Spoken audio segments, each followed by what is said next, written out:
And welcome back to another great episode of the Bourbon Jamaican. It is yours truly, and Brady the Great. He's been ghosting us, but he came and paid us a little surprise visit, and of course, he brought some goodies. So I recently acquired a Maker's DNA project set. You may have heard of this. SLB recently talked about it, but this was done in 2021, and I met someone through social media that had a set that they never opened and they were not going to open, and they allowed me to purchase it from them. So the story is that Maker's Mark normally blends 5 to 7 year old whiskey together. These were all distilled on the same day. It was 100 barrels total, and they put them all on the 4th floor of the same rick house and did not rotate them, which Maker's Mark never does. And they aged them for 8 years. The only difference is they did 25 barrels with 4 different entry proofs. So they did 25 at 110, 25 at 115, 25 at 120, and 25 at 125 proof. And then they dumped them all at the same day, and they blended all the 110s together, the 115s, so on. Nice. So we'll go down the line, and the whole point is the 110 is what normal Maker's Mark is.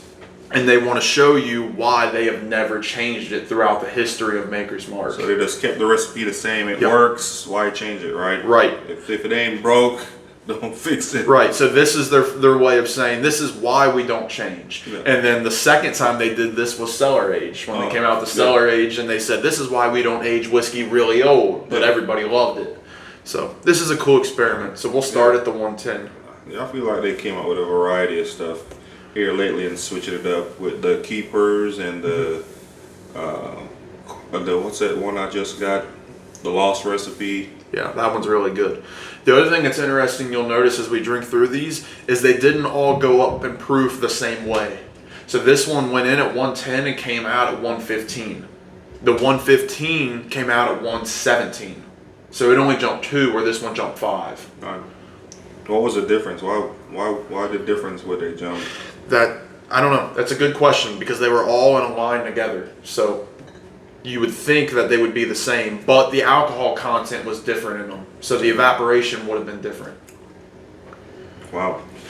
This one drank a little bit higher than I expected. Like for Makers, normally Makers, you don't get that initial Kentucky hug right off the bat, but It's got a big hug. yeah, I feel like a little steam came out of my ears for a minute. I love this. Yeah. It's got so much butterscotch on it. And what's funny is it's like, I did this with a buddy last week, and he was like, I don't remember normal Maker's cash drink tasting like this. Yeah. I was like, the only difference is it's a year older.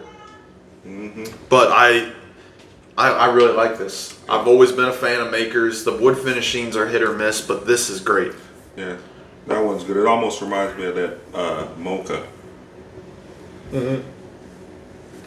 A little bit, because it's got like that creamy texture to it, and a little bit of that coffee bean, but not in a dry way. Yeah. So this one went in at 115, and it came out at 117. I don't remember the point, whatever. It was 117 point something. Yeah, this one's a lot lighter on the nose versus the first glass. I think this one has like a floral smell to it. Yeah, very floral.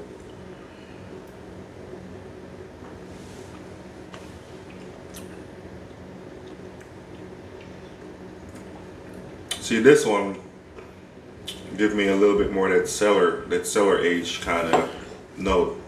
It's real dusty. You get that dusty note on it. It's very dusty. I shouldn't say I don't like. I do like this. What caught me off guard about this one is it tastes like a rye. I wanted to say it, but I wanted to say it, but I didn't. It's like citrusy and floral, Very and citrusy. it's got like a really strong clove note on the finish. Not that I dislike any of this, but like if I'm going to drink a wheated bourbon, I would expect glass 1. I would not expect this. You know what I mean? Yeah, it almost has a tangy taste to the end. Yes, also. yes. Like very tangy. Yes, that's a great note. What's interesting is, like I said, the only thing, these were aged on the same floor, the same rick house, the same amount of time. The only difference is 5 proof. So same mash bill, Same mash bill. It's just how much water they put in it before it went in the barrel. This one had less water than the last one.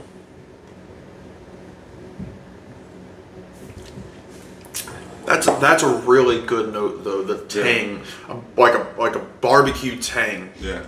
It's a little smoky on the front end too, which is perfect. You get the smoke, and then it turns into like a rye, and then you get that tanginess on the like end. that mesquite. Yes. Mesquite. Yes, exactly. Like a Kansas City barbecue kind of thing. That smoky mesquite. Yeah, it's very interesting. So this one went in at 120, and it came out, if I remember correctly, it was 123 proof. Okay, so the highest maker's mark that's not DNA was this past year's cellar age, and it was 119. So these next two are going to be the highest proof maker's mark ever. And so it's almost something similar. Cool. There's like everybody's doing their little test run, like how they did it before, but how Knob Creek is kind of switching it up with their barrel select. Yep. Cast strength. I always like the experiments with the different rick houses, like how Russell's does that with all their picks. Yeah. And then this year, Jim Beam's doing that with their Hardin's Creeks. Yeah. They're doing different rick houses. Yeah, I must say This is like a lot of caramel brown sugar. This one reminds me of Glass 1. But at a higher proof. Yes.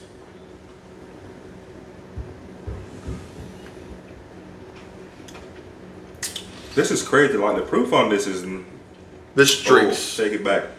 This drink's easier than the first two, in my opinion.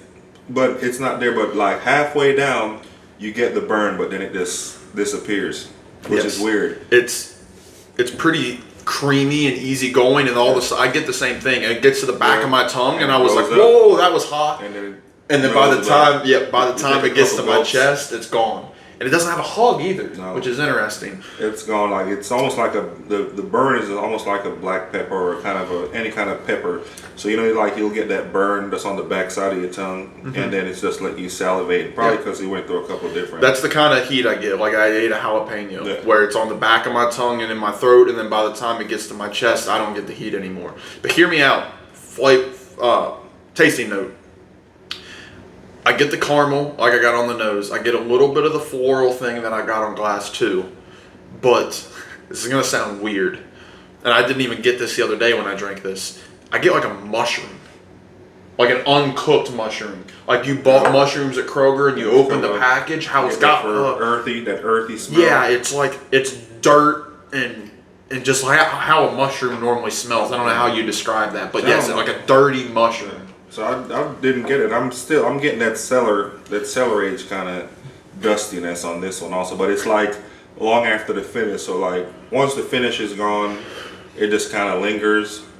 But then as you said mushroom, and now I'm smelling mushroom. So now I'm getting that kind of dusty. But what's funny is like I say mushroom, and I'm like, why would I want my whiskey to taste like a mushroom? But it's nice because it's there and gone. Like it comes quick, but it adds that extra layer of complexity. Like it's got that oak, brown sugar, caramel that you get in a lot of whiskey. You get that floral note, you get that clove note still, nowhere near strong Glass 2, and it stays level with that mushroom earthiness. Like those three things are at the end of in the finish for me, and I love it. I really like it. That's really, that's really good. So like I think honestly, it's fascinating. Yeah. Glass 1 and 2 are almost like neck and neck for me because like Glass 1 has that mocha, that real dark, almost like dark chocolate kind of feel. Yeah.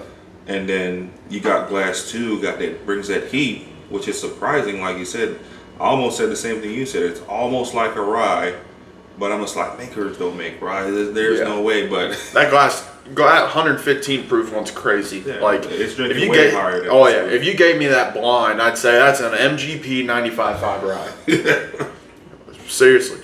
I agree though. Glass 1's my favorite so far. But now, so this is the big dog. This is 125 and it came out at 126 point something. It was almost 127. So it only went up a hair. But either way, I mean, I just like 126 on the proof nose. whiskey. I don't get that ethanol. I figured it's not sharp. Like on those first two, You if get you it. stick your nose in the glass, you're like, ooh, Yeah. you know what I mean? It's sharp. And This it's almost one, like it's going. The proof is going up, but it's like the ethanol is going down as you're progressing. they're getting softer, Yeah. which is interesting to think about. It shouldn't be like that. That's like a cherry bomb. You get the cherry on this one. It's really tart. But, so, spoiler, this was my favorite when I did this the first time. And then the 110 proof was close. And then the 120, then the 115. I still stand by this. I love this one. Like you said, you get that cherry, but it's like the cherry is just coated in toffee. And it's a long finish. It's a very long finish. I mean, it is a flavor bomb. Like, there's so many layers of sweetness. Like, you get hit with the cherry, which is not a normal maker's thing. And then it's like brown sugar, toffee, vanilla, caramel. And then you get a little bit of oak, and then it just gets like really creamy marshmallow kind of tasting, and it just goes forever. Like, I'm still tasting this finish. I haven't even had a second sip yet. I still taste the finish. And it's like you're salivating, so it's just opening up more. You're just sitting there smacking your gums. And I'm just like, man, this is getting like more and more delicious.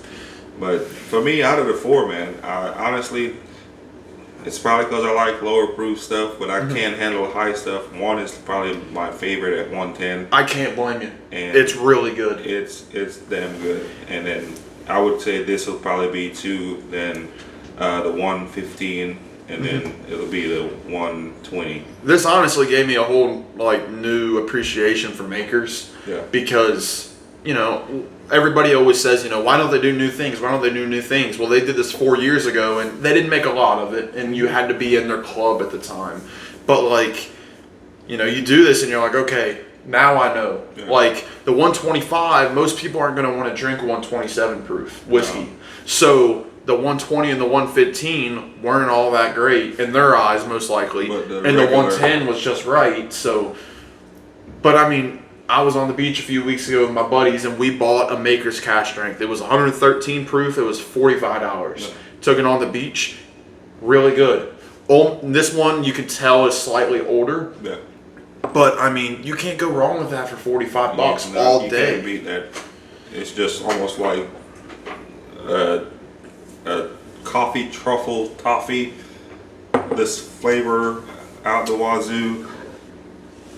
But all of them, overall, they're all delicious. It's almost like there's something for everybody within these 4 bottles. Yeah, they're all completely different. Yes. Which amazes me. And I think these open the doors, like I said, for all that stuff Makers is putting out now. All those picks, you know, you get your like I said, your mocha stevs, you're getting your Keepers blend, you're getting your Lost recipe, you're getting... So, I think that's their next step, in my opinion.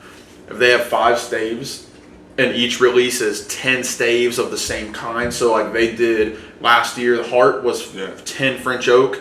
The Keeper this year is 10 American. I think that they keep doing that. But then I think once they do all 5 of them, I think they should go now to the 115 proof and do it again with all 5. And then do the 120 and do all 5. I think, or else... You know, 2 years from now, we'll stop talking about Makers because nobody's going to care about the wood finishing if they just keep doing the same thing over and over. If you up the proof a little bit and add the French Oak and compare it to the low proof French Oak, it's just like doing this. Yeah, because like now, like, you know, the bourbon market isn't the best, so you know you're not forced to pump out as much as I'm sure they probably got unlimited, but at least give a little bit more time for stuff to age or spend some more time in the rick house. And you never know what you might come out with, Makers. Hint, keep coming up with that high proof stuff. Yeah.